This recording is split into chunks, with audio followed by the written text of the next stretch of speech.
जय श्री राम। जय श्री राम। जय श्री राम। आप सब लोग अयोध्या कांड जो कि रामचरितमानस में गोस्वामी तुलसीदास जी महाराज द्वारा लिखा हुआ है, वो मैं आपको सरल हिंदी में सुना रहा हूँ। और आज चौथा दिन है। मैं प्रतिदिन कुछ कुछ अंश आपको सुनाता हूँ सरल हिंदी में, और आशा है आप उस पर विचार करके उससे कुछ सीख लेंगे।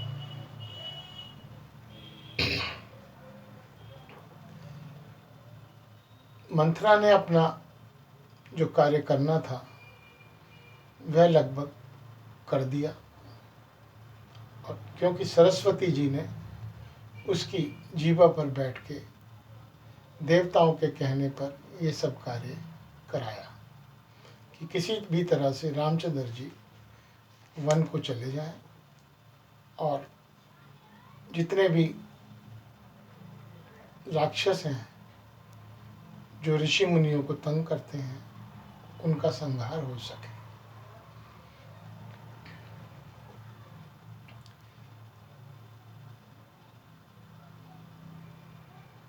तुमको अपने सुहाग के बल पर कुछ भी सोच नहीं। राजा को अपने वश में जानती हो, किंतु राजा मन के मैले और मुंह के मीठे हैं, और आपका सीधा स्वभाव है, अर्थात आप कपट चतुराई जानती ही नहीं है। यह मंथरा ने कैकई को कहा। चतुर गंभीर राम महतारी, बीच पाई निज बात संवारी। पठेउ भरत हूँ भूप ननिहारे, राम मातु मत जान अवतारी। राम की माता कौशल्या बड़ी चतुर है और गंभीर है, उसकी था का कोई पाता नहीं है।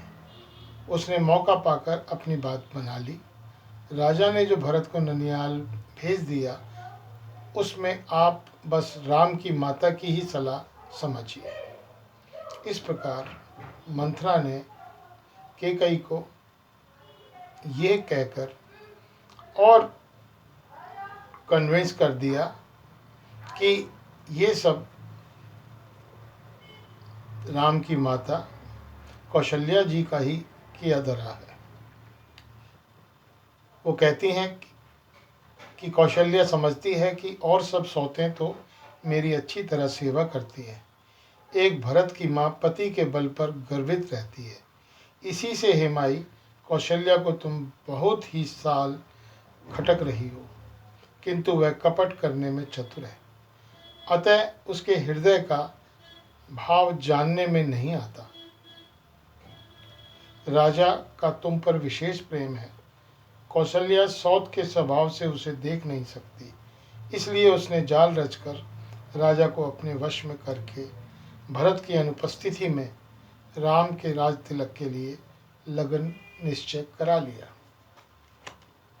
राम को तिलक हो, यह कुल रघुकुल के उचित ही है, और यह बात सभी को सुहाती है और मुझे तो बहुत ही अच्छी लगती है, परंतु मुझे तो आगे की बात विचार कर डर लगता है। देव उलटकर इसका फल कौशल्या को दे। इस तरह करोड़ों कुटिलपन की बातें कर छोल कर मंथरा ने कैकई को उल्टा सीधा समझा दिया, और सैकड़ों सोतों की कहानियाँ इस प्रकार बना बनाकर कहीं कि जिससे उसका और विरोध बढ़े। होनहार वश कैकई के मन में विश्वास हो गया कि रानी फिर सौगंध दिलाकर पूछने लगी। मंथरा बोली, क्या पूछती हो रे? तुमने तो अब भी नहीं समझा। अपने भले बुरे को अथवा मित्र और शत्रु को तो पशु भी पहचान लेते हैं। पूरा पखवाड़ा बीत गया, सामान सस्ते, और तुम्हें खबर भी नहीं पाई। आज मुझसे मैं तुम्हारे राज में खाती पहनती हूँ, इसलिए सच कहने में मुझे कोई दोष नहीं। यदि मैं कुछ बनाकर झूठ कहती होंगी तो विधाता मुझे दंड देगा। यदि कल राम को राज तिलक हो गया तो समझ रखना कि तुम्हारे लिए विधाता ने विपरीत बीज बो दिया। मैं यह बात लकीर खींचकर बलपूर्वक कहती हूँ कि हे भामिनी, तुम तो अब दूध की मक्खी हो गई हो। जैसे दूध में पड़ी हुई मक्खी को लोग निकाल कर फेंक देते हैं, वैसे ही तुम्हें भी लोग घर से निकाल बाहर करेंगे। जो पुत्र सहित कौशल्या की चाकरी बजाओगी तो घर में रह सकोगी, अन्यथा घर में रहने का दूसरा कोई उपाय नहीं। कद्रु ने विंता को दुख दिया था, तुम्हें कौशल्या देगी। भरत कारागार का सेवन करेंगे, जेल की हवा खाएंगे और लक्ष्मण राम के नायक सहकारी होंगे। के कई सुता सुनत कटुबानी, कही न सकई कछु सहमी सुखानी। तन पसेऊ बदली जिमि कापी, कुबरी दसन जीव तह कापी।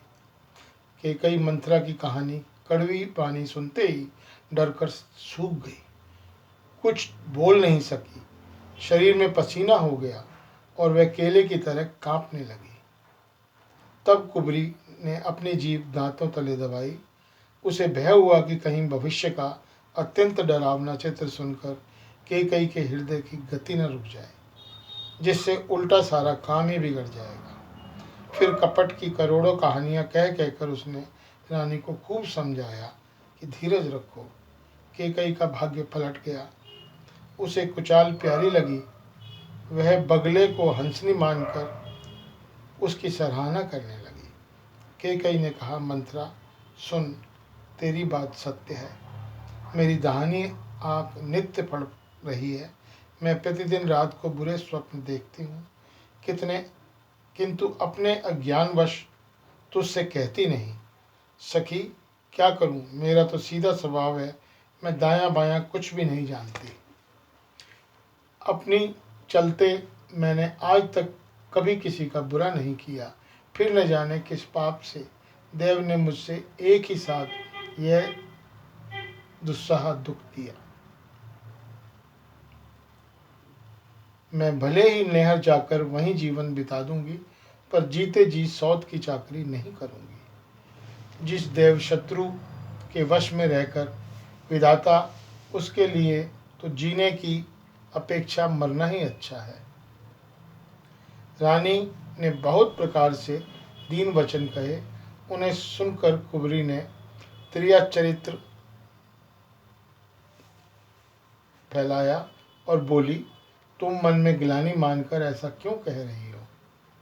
तुम्हारा सुख सुहाग दिन दिन दूना होगा। जिसने तुम्हारी बुराई चाही, वह परिणाम में बुराई रूप फल पाएगी।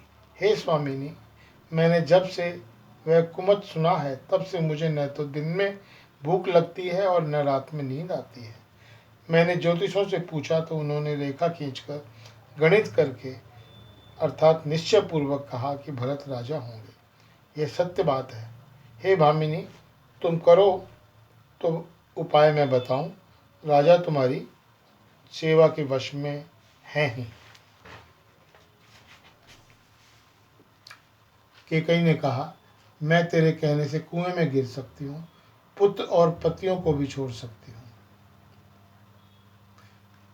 जब तू मेरा बड़ा भारी दुख देखकर कुछ कहती है, तो भला मैं अपने हित के लिए उसे क्यों न करूँगी। कुबरी ने कैकेयी को सब तरह से कबूल करवाकर, अर्थात बलि पशु बनाकर, कपट रूप छुरी को अपने कठोर हृदय रूपी पत्थर पर टेया और उसकी धार को तेज किया। रानी कैकेयी अपने निकट के शीघ्र आने वाले दुख को कैसे नहीं देखती। जैसे बलि का पशु हरी हरी घास चरता है, पर वह यह नहीं जानता कि मौत सिर पर नाच रही है। सुनत बात मृदु अंत कठोरी, देती मनहु मधुर महु मोरी। कहु चेरी सुधि आहे कि नाही, स्वामिनी कहीं को कथा मोहि पाही। मंत्रा की बातें सुनने में तो कोमल है, पर परिणाम में कठोर भयानक है। मानो वह शहद में घोलकर जहर पिला रही हो। दासी कहती है, हे स्वामिनी, तुमने मुझको एक कथा कही थी, उसकी याद है कि नहीं?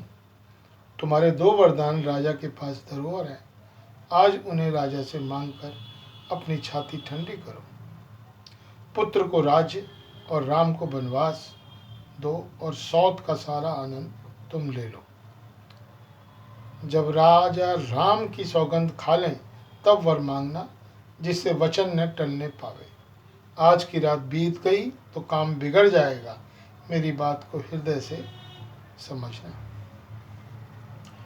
पापिनी मंथरा ने बड़ी बुरी घात लगाकर कहा, कोप वन में जाओ, सब काम बड़ी सावधानी से बनाना, राजा पर सहमा विश्वास न कर लेना, अर्थात उनकी बातों में न आ जाना। कुबरी को रानी ने प्राणों के समान प्रिय समझकर बार बार उसकी बड़ी बुद्धि का बखान किया और बोली, संसार में मेरा तेरे समान हितकारी और कोई है ही नहीं। तू मुझ वही जाती है हुई है लिए सहारा हुई है। यदि विधाता कल मेरा मनोरथ पूरा कर दे तो हे सखी, मैं तुझे आंखों की पुतली बना लूंगी। इस प्रकार दासी को बहुत तरह से आदर देकर कैकेयी कोप भवन में चली गई। विपत्ति बीजु बर पारितु चेरी, भुई भई कुमति कैकेयी केरी, पाई कपट जलु अंकुर जामा, वर दोई दल दुख फल परिणामा। विपत्ति बीज है, दासी वर्षा ऋतु है। कैकेयी की कुबुद्धि उस बीज बोने के लिए जमीन हो गई।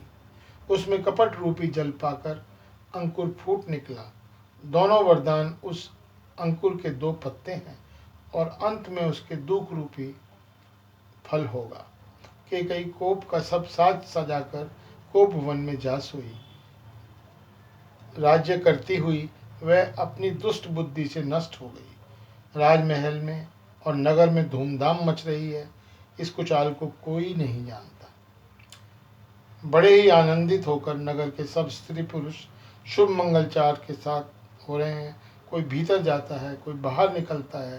राजद्वार में बड़ी भीड़ हो रही है। आज के लिए केवल इतना। जय श्री राम, जय श्री राम, जय श्री राम।